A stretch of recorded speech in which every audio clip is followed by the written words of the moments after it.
ಸ್ನೇಹಿತರೆ, MNS ಅಕಾಡೆಮಿಗೆ ಸ್ವಾಗತ. ಸ್ನೇಹಿತರೆ, ಇದೇ ಮೊದಲನೇ ಸಾರಿ ನೀವು ನಮ್ಮ ಚಾನಲ್ಗೆ ಭೇಟಿ ನೀಡ್ತಾ ಇದ್ದರೆ ನಮ್ಮ ಚಾನಲನ್ನು ಸಬ್ಸ್ಕ್ರೈಬ್ ಆಗಿ, ಹಾಗೆ ಪಕ್ಕದಲ್ಲಿರ್ತಕ್ಕಂಥ ಬೆಲ್ ಬಟನನ್ನು ಕ್ಲಿಕ್ ಮಾಡಿದ್ರೆ ನಾವು ಮಾಡ್ತಕ್ಕಂಥ ಎಲ್ಲ ಹೊಸ ವಿಡಿಯೋಗಳ ನೋಟಿಫಿಕೇಷನ್ ನಿಮಗೆ ತಲುಪತ್ತೆ. ಹಾಗೆ ನಮ್ಮ ಚಾನಲ್ನ ಪ್ಲೇಲಿಸ್ಟ್ನಲ್ಲಿ ಹಲವಾರು ವಿಡಿಯೋಗಳಿದೆ, ಆ ವಿಡಿಯೋಗಳನ್ನೆಲ್ಲ ನೀವು ನೋಡಿ ಅಂತ ಹೇಳ್ತಾ ನಮಸ್ಕಾರ. ದಿನಾಂಕ 26/2/2022 ಪ್ರಚಲಿತ ಘಟನೆಗಳಿಗೆ ಸಂಬಂಧಪಟ್ಟಿರುವಂತಹ ಎಪಿಸೋಡ್ಗೆ ಸ್ವಾಗತ, ಸುಸ್ವಾಗತ.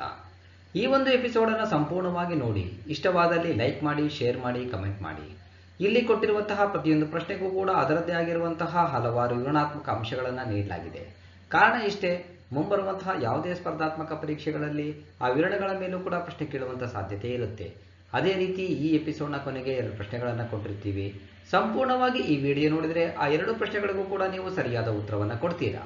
ನಿಮ್ಮ ಸರಿ ಉತ್ತರದ ನಿರೀಕ್ಷೆಯಲ್ಲಿ ಕಾರ್ಯಕ್ರಮವನ್ನು ಪ್ರಾರಂಭ ಮಾಡ್ತಾ ಇದ್ದೀವಿ. All the best. ಮೂಡೀಸ್ ಪ್ರಕಾರ 2022 ಕ್ಯಾಲೆಂಡರ್ ವರ್ಷದಲ್ಲಿ ಭಾರತಕ್ಕೆ ಯೋಜಿತ GDP ಬೆಳವಣಿಗೆಯ ಮುನ್ಸೂಚನೆ ಏನು? 9.5%. ರೇಟಿಂಗ್ ಏಜೆನ್ಸಿ ಮೂಡೀಸ್ ತನ್ನ ಗ್ಲೋಬಲ್ ಮ್ಯಾಕ್ರೋ ಔಟ್ಲುಕ್ 2022-23ರಲ್ಲಿ ಕ್ಯಾಲೆಂಡರ್ ವರ್ಷ 2022 ಮತ್ತು 2023ಕ್ಕಾಗಿ ಭಾರತದ ಆರ್ಥಿಕ ಬೆಳವಣಿಗೆಯ ಅಂದಾಜುಗಳನ್ನು ಈ ಕೆಳಗಿನಂತೆ ಪರಿಷ್ಕರಿಸಿದೆ. ಕ್ಯಾಲೆಂಡರ್ ವರ್ಷ 2022 9.5%, ಮೊದಲು ಇದು 7%. ಕ್ಯಾಲೆಂಡರ್ ವರ್ಷ 2023 5.5%. 3 is the right answer. India GDP projected for financial 22 2021-22. S&P Global Ratings 5%, Care Rating 8.829%, Economic Advisory Council to PM 0 to 7.5% in financial 23, 5% in financial 22. National Statistical Office NSO 2% in the financial year 2021-22, 6.6% in 2020-21. Economic Survey 2021-22, 8 to 8.5% for financial year 23. National institute of urban affairs NIUA sustainable cities India program ಅನ್ನು ಕಾರ್ಯಗತಗೊಳಿಸಲು ಯಾವ ಸಂಸ್ಥೆಯೊಂದಿಗೆ MOUಗೆ ಸಹಿ ಹಾಕಿದೆ? WEF. ವಿಶ್ವ ಆರ್ಥಿಕ ವೇದಿಕೆ WEF ಮತ್ತು national institute of urban affairs NIUA ಜಂಟಿಯಾಗಿ ವಿನ್ಯಾಸಗೊಳಿಸಿದ ಸುಸ್ಥಿರ ನಗರಗಳ ಭಾರತ ಕಾರ್ಯಕ್ರಮದಲ್ಲಿ ಸಹಭಾಗಿಯಾಗಲು ತಿಳುವಳಿಕೆ ಒಪ್ಪಂದಕ್ಕೆ ಸಹಿ ಮಾಡಿದೆ. ಸಸ್ಟೈನಬಲ್ ಸಿಟೀಸ್ ಇಂಡಿಯಾ ಪ್ರೋಗ್ರಾಂ ಕುರಿತು ಈ ತಿಳುವಳಿಕಾ ಒಪ್ಪಂದದ ಉದ್ದೇಶ ಶಕ್ತಿ, ಸಾರಿಗೆ ಮತ್ತು ನಿರ್ಮಿತ ಪರಿಸರ ವಲಯಗಳಲ್ಲಿ ಡಿಕಾರ್ಬನೈಸೇಷನ್ ಪರಿಹಾರಗಳನ್ನು ಉತ್ಪಾದಿಸಲು ನಗರಗಳಿಗೆ ಅನುವು ಮಾಡಿಕೊಡುವ ವಾತಾವರಣವನ್ನು ಸೃಷ್ಟಿಸುವುದು. ಸಸ್ಟೈನಬಲ್ ಸಿಟೀಸ್ ಇಂಡಿಯಾ ಪ್ರೋಗ್ರಾಂ ನಗರಗಳನ್ನು ವ್ಯವಸ್ಥಿತ ಮತ್ತು ಸುಸ್ಥಿರ ರೀತಿಯಲ್ಲಿ ಡಿಕಾರ್ಬನೈಸ್ ಮಾಡಲು ಸಕ್ರಿಯಗೊಳಿಸುವ ಗುರಿಯನ್ನು ಹೊಂದಿದೆ. ಅದು ಹೊರಸೂಸುವಿಕೆಯನ್ನು ಕಡಿಮೆ ಮಾಡುತ್ತದೆ ಮತ್ತು ಸ್ಥಿತಿಸ್ಥಾಪಕ ಮತ್ತು ಸಮಾನ ನಗರ ಪರಿಸರ ವ್ಯವಸ್ಥೆಗಳನ್ನು ತಲುಪಿಸುತ್ತದೆ. ಸಿಟಿ ಸ್ಪ್ರಿಂಟ್ ಪ್ರಕ್ರಿಯೆ ಮತ್ತು WEFನ ಪರಿಹಾರಗಳ ಟೂಲ್ ಬಾಕ್ಸ್ ಅನ್ನು 2 ವರ್ಷಗಳಲ್ಲಿ 5 ರಿಂದ 7 ಭಾರತೀಯ ನಗರಗಳನ್ನು ಡಿಕಾರ್ಬನೈಸೇಷನ್ ಮಾಡಲು ಬಳಸಲಾಗುತ್ತದೆ. 1 is the right answer. 36 Rafale ಯುದ್ಧ ವಿಮಾನಗಳನ್ನು ಸ್ವಾಧೀನಪಡಿಸಿಕೊಳ್ಳುವ ಒಪ್ಪಂದದ ಅಡಿಯಲ್ಲಿ ಫ್ರಾನ್ಸ್ನಿಂದ ಇಲ್ಲಿಯವರೆಗೆ ಎಷ್ಟು ರಫೇಲ್ ಯುದ್ಧ ವಿಮಾನಗಳನ್ನು ಭಾರತ ಸ್ವೀಕರಿಸಿದೆ? 35. ಫೆಬ್ರವರಿ 22, 2022ರಂದು ಫ್ರಾನ್ಸ್ನಿಂದ ಇನ್ನೂ 3 ರಫೇಲ್ ಯುದ್ಧ ವಿಮಾನಗಳು ಭಾರತಕ್ಕೆ ಬಂದಿಳಿದವು. 3 ಜೆಟ್ಗಳ ಈ ಹೊಸ ಆಗಮನದೊಂದಿಗೆ ಭಾರತೀಯ ವಾಯುಪಡೆಯ IAF ಒಟ್ಟು ರಫೇಲ್ ಫ್ಲೀಟ್ 35ಕ್ಕೆ ತಲುಪಿದೆ. 36ನೇ ಮತ್ತು ಅಂತಿಮ ವಿಮಾನವು ಮಾರ್ಚ್ 27 ಟು ಏಪ್ರಿಲ್ 2022ರ ವೇಳೆಗೆ ಫ್ರಾನ್ಸ್ನಿಂದ ಭಾರತಕ್ಕೆ ಆಗಮಿಸಲಿದೆ ಮತ್ತು ಇದು ತರಬೇತುದಾರ ವಿಮಾನವಾಗಿದೆ. ಸೆಪ್ಟೆಂಬರ್ 2016ರಲ್ಲಿ ಭಾರತವು 36 ರಫೇಲ್ ಯುದ್ಧ ವಿಮಾನಗಳಿಗಾಗಿ ಫ್ರಾನ್ಸ್ನೊಂದಿಗೆ 59,000 ಕೋಟಿ ರೂಪಾಯಿಗಳ ಒಪ್ಪಂದವನ್ನು ವಿನಿಮಯ ಮಾಡಿಕೊಂಡಿತು. 4 is the right answer. IBM ಇತ್ತೀಚೆಗೆ ಏಷ್ಯಾ ಪೆಸಿಫಿಕ್ APAC ಪ್ರದೇಶದಲ್ಲಿ ಸೈಬರ್ ಟಾಕ್ಗಳನ್ನು ಪರಿಹರಿಸಲು ಹೊಸ ಸೈಬರ್ ಸೆಕ್ಯುರಿಟಿ ಹಬ್ ಅನ್ನು ಪ್ರಾರಂಭಿಸಿದೆ. ಈ ಹಬ್ ಎಲ್ಲಿದೆ? ಬೆಂಗಳೂರು. ಏಷ್ಯಾ ಪೆಸಿಫಿಕ್ ಪ್ರದೇಶದಲ್ಲಿ ಹೆಚ್ಚುತ್ತಿರುವ ಸೈಬರ್ ಟಾಕ್ಗಳ ಬೆದರಿಕೆಯನ್ನು ಪರಿಹರಿಸಲು international business machines corporation IBM ಭಾರತದಲ್ಲಿ ನೆಲೆಗೊಂಡಿರುವ ತನ್ನ ಹೊಸ ಸೈಬರ್ ಸೆಕ್ಯುರಿಟಿ ಹಬ್ ಅನ್ನು ಪ್ರಾರಂಭಿಸುವುದಾಗಿ ಘೋಷಿಸಿದೆ. $1 ಬಹು IBM ಸೆಕ್ಯುರಿಟಿ ಕಮಾಂಡ್ ಸೆಂಟರ್ ಕರ್ನಾಟಕದ ಬೆಂಗಳೂರಿನಲ್ಲಿರುವ IBM ಕಚೇರಿಯಲ್ಲಿದೆ. ಇದು ಈ ಪ್ರದೇಶದ ಮೊದಲ ರೀತಿಯ ಸೌಲಭ್ಯವಾಗಿದೆ. ಹೊಸ ಸೈಬರ್ ಭದ್ರತಾ ಕೇಂದ್ರವು ಜಾಗತಿಕವಾಗಿ IBMನ ಅಂತಹ 2 ಕೇಂದ್ರಗಳಲ್ಲಿ ಒಂದಾಗಿದೆ. ಇನ್ನೊಂದು USನಲ್ಲಿದೆ.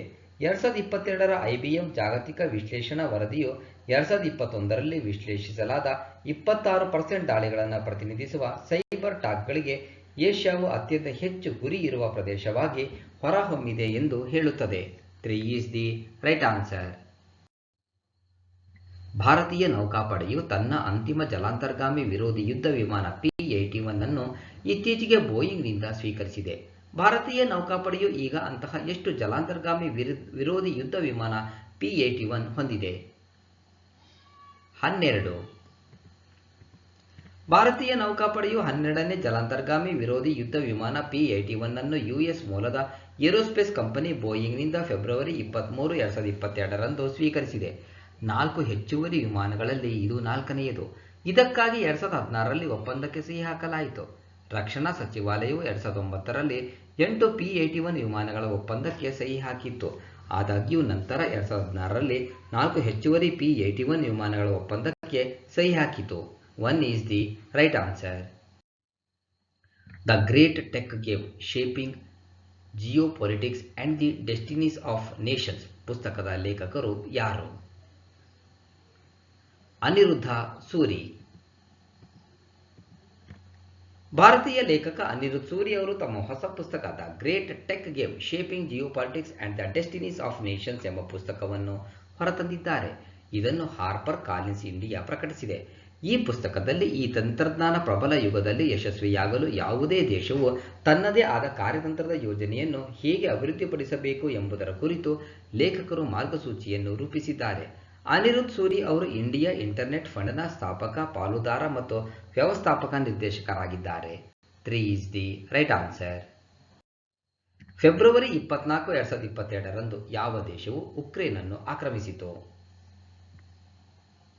ರಷ್ಯಾ. ಫೆಬ್ರವರಿ 24, 2022 ರಂದು ರಷ್ಯಾದ ಅಧ್ಯಕ್ಷ ವ್ಲಾಡಿಮಿರ್ ಪುಟಿನ್ ಅವರು ಉಕ್ರೇನ್ನಲ್ಲಿ ಮಿಲಿಟರಿ ಕಾರ್ಯಾಚರಣೆಯನ್ನು ಘೋಷಿಸಿದರು ಮತ್ತು ಶೀಘ್ರದಲ್ಲೇ ರಾಜಧಾನಿ ಕೈವ್ ಸೇರಿದಂತೆ ಉಕ್ರೇನ್ನ ನಗರಗಳಲ್ಲಿ ಸ್ಫೋಟಗಳು ಕೇಳಿಬಂದವು. ಈ ಕ್ರಮವು UN secretary general Antonio Guterres ಸೇರಿದಂತೆ ವಿಶ್ವದಾದ್ಯಂತದ ನಾಯಕರಿಂದ ಆಕ್ರೋಶವನ್ನು ಹೊರಹಾಕಿದೆ. ಅವರು ರಷ್ಯಾದ ಅಧ್ಯಕ್ಷ ವ್ಲಾಡಿಮಿರ್ ಪುಟಿನ್ ಅವರಿಗೆ ಮಾನವೀಯತೆಯ ಹೆಸರಿನಲ್ಲಿ ಯುದ್ಧವನ್ನು ನಿಲ್ಲಿಸುವಂತೆ ಕೊನೆಯ ಕ್ಷಣದಲ್ಲಿ ಮನವಿ ಮಾಡಿದರು. ಸೋವಿಯತ್ ಒಕ್ಕೂಟದ ಪತನದ ನಂತರ ಉಕ್ರೇನ್ ಆಗಸ್ಟ್ 24, 1991 ರಂದು ಸ್ವಾತಂತ್ರ್ಯವನ್ನು ಘೋಷಿಸಿತು. 1 is the right answer.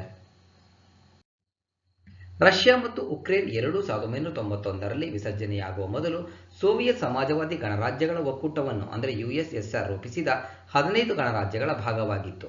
Russia ಮತ್ತು Ukraine Georgia, Latvia, Lithuania, Estonia, Moldova, Azerbaijan, Uzbekistan, Tajikistan, Kyrgyzstan, Armenia, Turkmenistan, Kazakhstan ಮತ್ತು ಬೆಲಾರಸ್ ಸೇರಿದಂತೆ 15 ದೇಶಗಳು ಸೋವಿಯತ್ ಗಣರಾಜ್ಯಗಳ ಭಾಗವಾಗಿತ್ತು. ಇದು 1991ರಲ್ಲಿ ವಿಸರ್ಜನೆಯಾಯಿತು. ನ್ಯಾಟೋ ಒಕ್ಕೂಟದ ಭಾಗವಾಗಿರುವ ದೇಶಗಳು ಎಷ್ಟು? 30. ನ್ಯಾಟೋ ಒಕ್ಕೂಟವು 2 ಉತ್ತರ ಅಮೆರಿಕದ ದೇಶಗಳು, 27 ಯುರೋಪಿಯನ್ ರಾಷ್ಟ್ರಗಳು ಮತ್ತು 1 ಯುರೇಷಿಯನ್ ದೇಶ ಸೇರಿದಂತೆ ಒಟ್ಟು 30 ಸದಸ್ಯ ರಾಷ್ಟ್ರಗಳನ್ನು ಹೊಂದಿದೆ. ಮೈತ್ರಿಯ ಅಡಿಯಲ್ಲಿ ಸದಸ್ಯ ರಾಷ್ಟ್ರಗಳು ಯಾವುದೇ ಒಂದು ಸದಸ್ಯ ರಾಷ್ಟ್ರದ ವಿರುದ್ಧ ಸಶಸ್ತ್ರ ದಾಳಿಯ ಸಂದರ್ಭದಲ್ಲಿ ಪರಸ್ಪರ ಸಹಾಯಕ್ಕೆ ಬರಲು ಒಪ್ಪಿಕೊಂಡಿವೆ. ಉತ್ತರ ಅಟ್ಲಾಂಟಿಕ್ ಟ್ರೀಟಿ ಆರ್ಗನೈಸೇಷನ್ ನ್ಯಾಟೋ 1949ರಲ್ಲಿ US, ಕೆನಡಾ, UK ಮತ್ತು ಫ್ರಾನ್ಸ್ ಸೇರಿದಂತೆ 12 ದೇಶಗಳಿಂದ ರೂಪುಗೊಂಡ ಮಿಲಿಟರಿ ಒಕ್ಕೂಟವಾಗಿದೆ. ಎರಡನೆಯ ಮಹಾಯುದ್ಧದ ನಂತರ ಸೋವಿಯತ್ ಒಕ್ಕೂಟದ ಬೆದರಿಕೆಯನ್ನು ಎದುರಿಸಲು ಇದನ್ನು ರಚಿಸಲಾಯಿತು. ಉತ್ತರ ಮ್ಯಾಸಿಡೋನಿಯಾ ನ್ಯಾಟೋ ಮೈತ್ರಿಕೂಟಕ್ಕೆ ಸದಸ್ಯ ರಾಷ್ಟ್ರವಾಗಿ ಸೇರುವ ಕೊನೆಯ ದೇಶವಾಗಿದೆ. ಇದು 2020ರಲ್ಲಿ ಮೈತ್ರಿಗೆ ಸೇರಿತು. 4 is the right answer. Exercise Milan 2022ಗೆ ಸಂಬಂಧಿಸಿದಂತೆ ಈ ಕೆಳಗಿನ ಹೇಳಿಕೆಗಳನ್ನು ಪರಿಗಣಿಸಿ. ಮಿಲನ್ 2022 2 ಹಂತಗಳಲ್ಲಿ 9 ದಿನಗಳ ಅವಧಿಯಲ್ಲಿ ನಡೆಸಲಾಗುವುದು. ಎರಡನೇದು ಸೌಹಾರ್ದತೆ, ಒಗ್ಗಟ್ಟು, ಸಹಯೋಗ ಎನ್ನುವುದು ಮಿಲನ್ 2022 ವ್ಯಾಯಾಮದ ವಿಷಯವಾಗಿದೆ. ಮೇಲಿನ ಹೇಳಿಕೆಗಳಲ್ಲಿ ಯಾವುದು ಸರಿಯಾಗಿದೆ? 1 ಮತ್ತು 2 ಎರಡೂ ಕೂಡ ಸರಿ. ಮಿಲನ್ 2022 ವ್ಯಾಯಾಮವನ್ನು 2 ಹಂತಗಳಲ್ಲಿ 9 ದಿನಗಳ ಅವಧಿಯಲ್ಲಿ ನಡೆಸಲಾಗುವುದು. ಬಂದರು ಹಂತವನ್ನು ಫೆಬ್ರವರಿ 25ರಿಂದ 28ರವರೆಗೆ ನಿಗದಿಪಡಿಸಲಾಗಿದೆ ಮತ್ತು ಸಮುದ್ರ ಹಂತವನ್ನು ಮಾರ್ಚ್ 1ರಿಂದ 4ರವರೆಗೆ ನಿಗದಿಪಡಿಸಲಾಗಿದೆ. ಸೌಹಾರ್ದತೆ, ಒಗ್ಗಟ್ಟು, ಸಹಯೋಗ ಕ್ಯಾಮರಡೇರಿ, ಕೊಹೆಷನ್, ಕೊಲಾಬರೇಷನ್ ಎಂಬುದು ಮಿಲನ್ 2022 ವ್ಯಾಯಾಮದ ವಿಷಯವಾಗಿದೆ. ಭಾರತೀಯ ನೌಕಾಪಡೆಯ ಬಹುಪಕ್ಷೀಯ ವ್ಯಾಯಾಮ ಮಿಲನ್ 2022ರ ಇತ್ತೀಚಿನ ಆವೃತ್ತಿಯು ಫೆಬ್ರವರಿ 25ರಿಂದ ವಿಶಾಖಪಟ್ಟಣದಲ್ಲಿ ಪ್ರಾರಂಭವಾಗಲಿದೆ. ಸೌಹಾರ್ದ ನೌಕಾಪಡೆಗಳ ನಡುವಿನ ವೃತ್ತಿಪರ ಸಂವಹನದ ಮೂಲಕ ಕಾರ್ಯಾಚರಣೆಯ ಕೌಶಲ್ಯಗಳನ್ನು ಅಭಿವೃದ್ಧಿಪಡಿಸುವುದು, ಉತ್ತಮ ಅಭ್ಯಾಸಗಳು ಮತ್ತು ಕಾರ್ಯವಿಧಾನಗಳನ್ನು ಅಳವಡಿಸಿಕೊಳ್ಳುವುದು ಮತ್ತು ಕಡಲ ಡೊಮೇನ್ನಲ್ಲಿ ಸೈದ್ಧಾಂತಿಕ ಕಲಿಕೆಯನ್ನು ಸಕ್ರಿಯಗೊಳಿಸುವುದು ವ್ಯಾಯಾಮದ ಗುರಿಯಾಗಿದೆ. ಮಿಲನ್ 1995ರಲ್ಲಿ ಅಂಡಮಾನ್ ಮತ್ತು ನಿಕೋಬಾರ್ ಕಮಾಂಡ್ನಲ್ಲಿ ಭಾರತೀಯ ನೌಕಾಪಡೆಯು ದ್ವೈವಾರ್ಷಿಕ ಬಹುಪಕ್ಷೀಯ ನೌಕಾ ವ್ಯಾಯಾಮವನ್ನು ಪ್ರಾರಂಭಿಸಿತು. ಭಾರತದ ಡೇಟಾ ಪ್ರವೇಶ ಮತ್ತು ಬಳಕೆ ನೀತಿ 2022 India data accessibility and use policy 2022ರ ಕರಡು ಕುರಿತು ಈ ಕೆಳಗಿನ ಯಾವ ಹೇಳಿಕೆಗಳು ಸರಿಯಾಗಿವೆ? 1. ಈ ಕರಡು ಪ್ರಕಾರ ವಿವಿಧ ಸಚಿವಾಲಯಗಳು, ಇಲಾಖೆಗಳು ಮತ್ತು ಸರ್ಕಾರದ ಏಜೆನ್ಸಿಗಳು ಸಂಗ್ರಹಿಸಿದ ಡೇಟಾವನ್ನು ಮುಕ್ತ ಮಾರುಕಟ್ಟೆಯಲ್ಲಿ ಮಾರಾಟ ಮಾಡಬಹುದು. 2. ಸರ್ಕಾರವು ಎಲೆಕ್ಟ್ರಾನಿಕ್ಸ್ ಮತ್ತು ಮಾಹಿತಿ ತಂತ್ರಜ್ಞಾನ ಸಚಿವಾಲಯದ ಅಡಿಯಲ್ಲಿ ಇಂಡಿಯಾ ಡೇಟಾ ಆಫೀಸ್ ಹೆಸರಿನ ಹೊಸ ವಿಭಾಗವನ್ನು ಸಹ ರಚಿಸುತ್ತದೆ. ಸರಿಯಾದ ಕೋಡ್ ಆಯ್ಕೆ ಮಾಡಿ. 1 ಮತ್ತು 2 ಎರಡೂ ಕೂಡ ಸರಿ. ಸರ್ಕಾರವು ಭಾರತದ ಡೇಟಾ ಪ್ರವೇಶ ಮತ್ತು ಬಳಕೆ ನೀತಿ 2022ರ ಕರಡು ಪ್ರತಿ ಕುರಿತು ಪ್ರತಿಕ್ರಿಯೆಯನ್ನು ಆಹ್ವಾನಿಸಿದೆ. ಈ ಹೊಸ ನೀತಿಯ ಕರಡು ಪ್ರಕಾರ ಸಂಶೋಧಕರು, ಸ್ಟಾರ್ಟ್ಅಪ್ಗಳು, ಉದ್ಯಮಗಳು ಮತ್ತು ವ್ಯಕ್ತಿಗಳು ಸರ್ಕಾರಿ ಡೇಟಾವನ್ನು ಬಳಸಲು ಸಾಧ್ಯವಾಗುತ್ತದೆ. ಈ ಕರಡು ಪ್ರಕಾರ ಸರ್ಕಾರದ ವಿವಿಧ ಸಚಿವಾಲಯಗಳು, ಇಲಾಖೆಗಳು ಮತ್ತು ಏಜೆನ್ಸಿಗಳು ಸಂಗ್ರಹಿಸಿದ ಡೇಟಾವನ್ನು ಮುಕ್ತ ಮಾರುಕಟ್ಟೆಯಲ್ಲಿ ಮಾರಾಟ ಮಾಡಬಹುದು. ಸರ್ಕಾರವು ಎಲೆಕ್ಟ್ರಾನಿಕ್ಸ್ ಮತ್ತು ಮಾಹಿತಿ ತಂತ್ರಜ್ಞಾನ ಸಚಿವಾಲಯದ ಅಡಿಯಲ್ಲಿ ಇಂಡಿಯಾ ಡೇಟಾ ಆಫೀಸ್ ಎಂಬ ಹೊಸ ಇಲಾಖೆಯನ್ನು ಸಹ ರಚಿಸುತ್ತದೆ. ಗೃಹ ಸಚಿವಾಲಯವು ಸೆಕ್ಯೂರಿಟಿ ಪ್ರಿಂಟಿಂಗ್ ಮತ್ತು minting corporation of India limited SPMCILನ ದೆಹಲಿಯ ಪ್ರಧಾನ ಕಚೇರಿಯನ್ನು ಅಧಿಕೃತ ರಹಸ್ಯ ಕಾಯ್ದೆ 1923ರ ಸೆಕ್ಷನ್ 2ರ ಅಡಿಯಲ್ಲಿ ನಿಷೇಧಿತ ಸ್ಥಳ ಪ್ರೊಹಿಬಿಟೆಡ್ ಪ್ಲೇಸ್ ಎಂದು ಘೋಷಿಸಿದೆ. SPMCIL ಅನ್ನು ಎಷ್ಟರಲ್ಲಿ ಸಂಯೋಜಿಸಲಾಗಿದೆ? 2006. ಗೃಹ ಸಚಿವಾಲಯವು ಸೆಕ್ಯೂರಿಟಿ ಪ್ರಿಂಟಿಂಗ್ ಮತ್ತು minting corporation of India limited SPMCILನ ದೆಹಲಿಯ ಪ್ರಧಾನ ಕಚೇರಿಯನ್ನು ಅಧಿಕೃತ ರಹಸ್ಯ ಕಾಯ್ದೆ 1923ರ ಸೆಕ್ಷನ್ 2ರ ಅಡಿಯಲ್ಲಿ ನಿಷೇಧಿತ ಸ್ಥಳ ಎಂದು ಘೋಷಿಸಿದೆ. ಇದು ಅನಧಿಕೃತ ವ್ಯಕ್ತಿಗಳ ಪ್ರವೇಶವನ್ನು ತಡೆಯುತ್ತದೆ. 2016ರಲ್ಲಿ 2000 ಮತ್ತು 500 ಮುಖಬೆಲೆಯ ಹೊಸ ಸರಣಿಯ ನೋಟುಗಳನ್ನು ಮುದ್ರಿಸಿದ ಭಾರತದ ಏಕೈಕ ಕರೆನ್ಸಿ ಮತ್ತು ಬ್ಯಾಂಕ್ ನೋಟುಗಳ ತಯಾರಿಕ ಇದು. SPMCIL ಸರ್ಕಾರಿ ಮುದ್ರಣ ಮತ್ತು ಮಿಂಟಿಂಗ್ ಏಜೆನ್ಸಿಯಾಗಿದ್ದು ಇದನ್ನು 2006ರಲ್ಲಿ ಸ್ಥಾಪಿಸಲಾಯಿತು. 4 is the right answer. ಸಂಸ್ಕೃತಿ ಮತ್ತು ವಿದೇಶಾಂಗ ವ್ಯವಹಾರಗಳ ರಾಜ್ಯ ಸಚಿವ ಮೀನಕಾಶಿ ಲೇಖಿ ಅವರು ವಂದೇ ಭಾರತಂಗೆ ಸಿಗ್ನೇಚರ್ ಟ್ಯೂನ್ ಅನ್ನು ಬಿಡುಗಡೆ ಮಾಡಿದ್ದಾರೆ. ಈ ರಾಗವನ್ನು ಈ ಯಾರಿಂದ ಸಂಯೋಜಿಸಲಾಗಿದೆ? 1 ಮತ್ತು 2 ಎರಡೂ ಕೂಡ ಸರಿ. ಅಂದರೆ ರಿಕಿ ಕೇಜ್, ಬಿಕ್ರಮ್ ಘೋಷ್. ಸಂಸ್ಕೃತಿ ಮತ್ತು ವಿದೇಶಾಂಗ ವ್ಯವಹಾರಗಳ ರಾಜ್ಯ ಸಚಿವ ಮೀನಕಾಶಿ ಲೇಖಿ ಅವರು ವಂದೇ ಭಾರತಂಗೆ ಸಿಗ್ನೇಚರ್ ಟ್ಯೂನ್ ಅನ್ನು ಬಿಡುಗಡೆ ಮಾಡಿದ್ದಾರೆ. ಗ್ರಾಮಿ ಪ್ರಶಸ್ತಿ ವಿಜೇತ ರಿಕಿ ಕೇಜ್ ಮತ್ತು ಆಸ್ಕರ್ ಸ್ಪರ್ಧಿ ಬಿಕ್ರಮ್ ಘೋಷ್ ಅವರು ರಾಗ ಸಂಯೋಜಿಸಿದ್ದಾರೆ. 2022ರ ಗಣರಾಜ್ಯೋತ್ಸವ ಕಾರ್ಯಕ್ರಮಕ್ಕಾಗಿ ನವದೆಹಲಿಯ ರಾಜ್ಪಥ್ನಲ್ಲಿ ಪ್ರಸ್ತುತಪಡಿಸಲಾದ ಸಂಸ್ಕೃತಿ ಸಚಿವಾಲಯದ ವಂದೇ ಭಾರತಂ ನೃತ್ಯ ಉತ್ಸವಕ್ಕಾಗಿ ಇದನ್ನು ನಿರ್ಮಿಸಲಾಗಿತ್ತು. ಅದರ ನಂತರ ವಂದೇ ಭಾರತಂ ಗೀತೆಯ ಸಂಯೋಜಕರಾದ ರಿಕಿ ಕೇಜ್ ಮತ್ತು ಬಿಕ್ರಮ್ ಘೋಷ್ ಅವರ ಆಕರ್ಷಕ ಲೈವ್ ಪ್ರದರ್ಶನವು ನಡೆಯಿತು. 4 is the right answer. Indian Institute of technology ತನ್ನ ಮೊದಲ ಶಾಖೆಯನ್ನು ಭಾರತದ ಹೊರಗೆ ಈ ಯಾವ ದೇಶದಲ್ಲಿ ಸ್ಥಾಪಿಸುತ್ತದೆ? UAE. Indian Institute of technology Bharat UAE ವ್ಯಾಪಾರ ಒಪ್ಪಂದದ ಭಾಗವಾಗಿ ಯುನೈಟೆಡ್ ಅರಬ್ ಎಮಿರೇಟ್ಸ್ UAEನಲ್ಲಿ ಭಾರತದ ಹೊರಗೆ ತನ್ನ ಮೊದಲ ಶಾಖೆಯನ್ನು ಸ್ಥಾಪಿಸುತ್ತದೆ. UAE ಮತ್ತು ಭಾರತದ ನಡುವೆ ಸಹಿ ಹಾಕಲಾದ ಸಮಗ್ರ ಆರ್ಥಿಕ ಪಾಲುದಾರಿಕೆ ಒಪ್ಪಂದ comprehensive economic partnership agreement cepa ಎಲ್ಲಾ ವಲಯಗಳಲ್ಲಿ ಜಂಟಿ ಕಾರ್ಯತಂತ್ರದ ಸಹಕಾರದ ಹೊಸ ಹಂತಕ್ಕೆ ನಾಂದಿ ಹಾಡುತ್ತದೆ. ಸಾಂಸ್ಕೃತಿಕ ಯೋಜನೆಗಳು, ಸಾಂಸ್ಕೃತಿಕ ವಿನಿಮಯಗಳು ಮತ್ತು ಪ್ರದರ್ಶನಗಳನ್ನು ಸುಗಮಗೊಳಿಸಲು ಮತ್ತು ಉತ್ತೇಜಿಸಲು ಉಭಯ ರಾಷ್ಟ್ರಗಳು ಭಾರತ UAE ಸಾಂಸ್ಕೃತಿಕ ಮಂಡಳಿಯನ್ನು ಸ್ಥಾಪಿಸುತ್ತವೆ. ಉಭಯ ದೇಶಗಳು ಮತ್ತು ನಾವೀನ್ಯತೆ ಮತ್ತು ತಾಂತ್ರಿಕ ಪ್ರಗತಿಯನ್ನು ಪ್ರೋತ್ಸಾಹಿಸುವ ಮತ್ತು ಬೆಂಬಲಿಸುವ ವಿಶ್ವ ದರ್ಜೆಯ ಸಂಸ್ಥೆಗಳನ್ನು ಸ್ಥಾಪಿಸುವ ಅಗತ್ಯವನ್ನು ಅರಿತುಕೊಂಡ ನಾಯಕರು ಯುನೈಟೆಡ್ ಅರಬ್ ಎಮಿರೇಟ್ಸ್ನಲ್ಲಿ ಇಂಡಿಯನ್ ಇನ್ಸ್ಟಿಟ್ಯೂಟ್ ಆಫ್ ಟೆಕ್ನಾಲಜಿ ಸ್ಥಾಪಿಸಲು ಒಪ್ಪಿಕೊಂಡರು. ಎರಡೂ ದೇಶಗಳ ನಡುವಿನ ವ್ಯಾಪಾರ ಮತ್ತು ಹೂಡಿಕೆಗಳನ್ನು ಉತ್ತೇಜಿಸುವ ಮತ್ತು ಆರ್ಥಿಕ ಪ್ರಗತಿಯ ಹೊಸ ಯುಗಕ್ಕೆ ನಾಂದಿ ಹಾಡುವ ಕಾರ್ಯಸೂಚಿಯೊಂದಿಗೆ ನಡೆದ ವರ್ಚುವಲ್ ಶೃಂಗಸಭೆಯ ನಂತರ ಒಪ್ಪಂದಕ್ಕೆ ಸಹಿ ಹಾಕಲಾಯಿತು. 2 is the right answer. About UAE, capital Abu Dhabi, currency United Arab Emirates dirham, president Khalifa bin Zayed Al Nahyan. ಭಾರತದಲ್ಲಿ ಚಲನಶೀಲತೆ ಮತ್ತು ಕೈಗಾರಿಕಾ ಅನ್ವಯಿಕೆಗಳಲ್ಲಿ ಹೈಡ್ರೋಜನ್ ಇಂಧನ ಕೋಶಗಳ ವಾಣಿಜ್ಯೀಕರಣಕ್ಕಾಗಿ ಜಂಟಿ ಹೂಡಿಕೆ ಪ್ರಕರಣವನ್ನು ಮೌಲ್ಯಮಾಪನ ಮಾಡಲು ಅದಾನಿ ಗ್ರೂಪ್ ಯಾವ ದೇಶದ ಬಲ್ಲಾರ್ಡ್ ಪವರ್ ಸಿಸ್ಟಮ್ಸ್ನೊಂದಿಗೆ ನಾನ್ ಬೈಂಡಿಂಗ್ ಎಂಒಯುಗೆ ಸಹಿ ಹಾಕಿದೆ? ಕೆನಡಾ.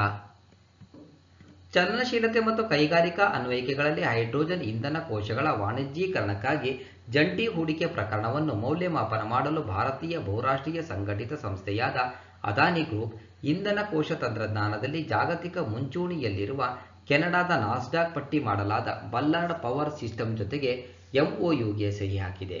ಭಾರತದಲ್ಲಿ ಹಂಚಿದ ಇಂಧನ ಕೋಶ ಪರಿಸರ ವ್ಯವಸ್ಥೆಯನ್ನು ರಚಿಸಲು ಅದಾನಿ ಗ್ರೂಪ್ ಬಲ್ಲಾರ್ಡ್ನೊಂದಿಗೆ ಪಾಲುದಾರಿಕೆ ಹೊಂದಿದೆ.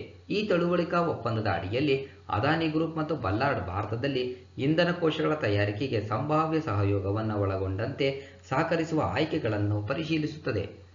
ಈ ಎಂಒಯು ಅಡಿಯಲ್ಲಿ ತೆಗೆದುಕೊಳ್ಳಲಾದ ಪ್ರಯತ್ನಗಳನ್ನು ಅದಾನಿ ಎಂಟರ್ಪ್ರೈಸಸ್ನ ಹೊಸದಾಗಿ ರೂಪುಗೊಂಡ ಅಂಗಸಂಸ್ಥೆಯಾದ ಅದಾನಿ ನ್ಯೂ ಇಂಡಸ್ಟ್ರೀಸ್ ಲಿಮಿಟೆಡ್ ಅನಿಲ್ ಸಂಯೋಜಿಸುತ್ತದೆ. ಅನಿಲ್ ಹಸಿರು ಹೈಡ್ರೋಜನ್ ಉತ್ಪಾದನೆ, ಹಸಿರು ವಿದ್ಯುತ್ ಉತ್ಪಾದನೆ, ಎಲೆಕ್ಟ್ರೋಲೈಸರ್ಗಳು ಮತ್ತು ಗಾಳಿ ಟರ್ಬೈನ್ಗಳ ಉತ್ಪಾದನೆಯ ಮೇಲೆ ಕೇಂದ್ರೀಕರಿಸಿದೆ. 3 is the right answer. About Adani Group, founded 1988, headquarters Ahmedabad, Gujarat. Chairman Gautam Adani. Managing Director Rajesh Adani. Petroleum ಮತ್ತು ನೈಸರ್ಗಿಕ ಅನಿಲ ಸಚಿವಾಲಯದ ಅಡಿಯಲ್ಲಿ ಪೆಟ್ರೋಲಿಯಂ ಯೋಜನೆ ಮತ್ತು ವಿಶ್ಲೇಷಣೆ ಸೆಲ್ ಬಿಡುಗಡೆ ಮಾಡಿದ ಅಂದಾಜಿನ ಪ್ರಕಾರ ಫೈನಾನ್ಷಿಯಲ್ 23ರಲ್ಲಿ ಭಾರತದ ಇಂಧನ ಬೇಡಿಕೆಯು ಎಷ್ಟು ಹೆಚ್ಚಾಗುವ ಸಾಧ್ಯತೆ ಇದೆ? 5.5%. ಪೆಟ್ರೋಲಿಯಂ ಮತ್ತು ನೈಸರ್ಗಿಕ ಅನಿಲ ಸಚಿವಾಲಯದ ಅಡಿಯಲ್ಲಿ ಪೆಟ್ರೋಲಿಯಂ ಯೋಜನೆ ಮತ್ತು ವಿಶ್ಲೇಷಣೆ ಸೆಲ್ ಬಿಡುಗಡೆ ಮಾಡಿದ ಅಂದಾಜಿನ ಪ್ರಕಾರ ಫೈನಾನ್ಷಿಯಲ್ 23ರಲ್ಲಿ ಭಾರತದ ಇಂಧನ ಬೇಡಿಕೆಯು 5% ಬೆಳೆಯುವ ಸಾಧ್ಯತೆ ಇದೆ.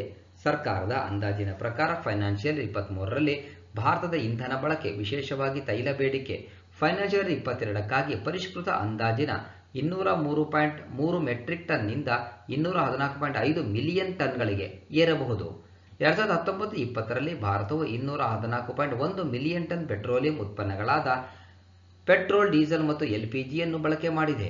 Financial 22 April to December 2021, financial 22 April to December 2021 ನಲ್ಲಿ ಪೆಟ್ರೋಲಿಯಂ ಉತ್ಪನ್ನಗಳ ಬೇಡಿಕೆಯು 4.9% ಹೆಚ್ಚಾಗಿದೆ. ಇದೇ ಅವಧಿಯಲ್ಲಿ ಇಂಧನ ಬಳಕೆ 448.3 ಮಿಲಿಯನ್ ಟನ್ ಆಗಿತ್ತು. 4 is the right answer.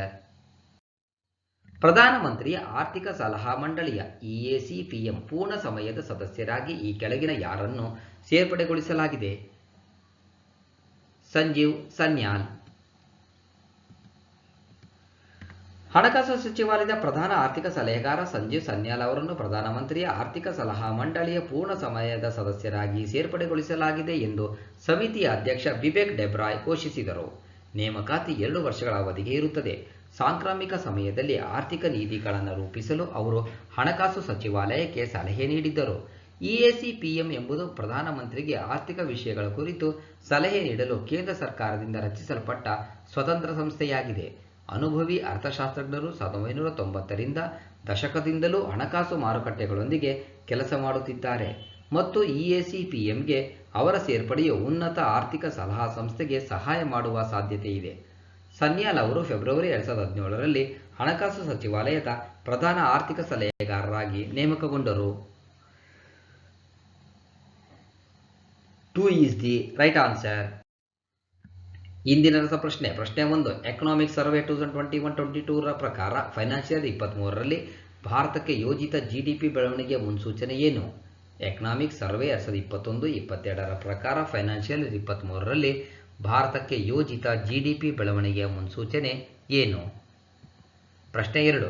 Rafale ಯುದ್ಧ ವಿಮಾನಗಳನ್ನು ಭಾರತ ಯಾವ ದೇಶದಿಂದ ಆಮದು ಮಾಡಿಕೊಂಡಿದೆ? ರಫೇಲ್ ಯುದ್ಧ ವಿಮಾನಗಳನ್ನು ಭಾರತ ಯಾವ ದೇಶದಿಂದ ಆಮದು ಮಾಡಿಕೊಂಡಿದೆ? ಈ 2 ಪ್ರಶ್ನೆಗಳಿಗೂ ಕೂಡ ನೀವು ಸರಿಯಾದ ಉತ್ತರವನ್ನು ಕೊಡ್ತೀರಾ ಎಂಬ ನಿರೀಕ್ಷೆಯಲ್ಲಿ ಇವತ್ತಿನ ಒಂದು ಎಪಿಸೋಡನ್ನು ಮುಗಿಸ್ತಾ ಇದ್ದೀನಿ. All the best. Thank you. ಸ್ನೇಹಿತರೆ, ವಿಡಿಯೋವನ್ನು ನೋಡಿದಂಥ ಎಲ್ಲರಿಗೂ ಧನ್ಯವಾದಗಳು. ನಾಳಿನ ಪ್ರಚಲಿತ ಘಟನೆಯ ವಿದ್ಯಮಾನದೊಂದಿಗೆ ಮತ್ತೆ ನಿಮ್ಮನ್ನು ಭೇಟಿಯಾಗ್ತೀವಿ. ಅಲ್ಲಿವರೆಗೂ ಎಲ್ಲರಿಗೂ ಧನ್ಯವಾದಗಳು. ನಮಸ್ಕಾರ.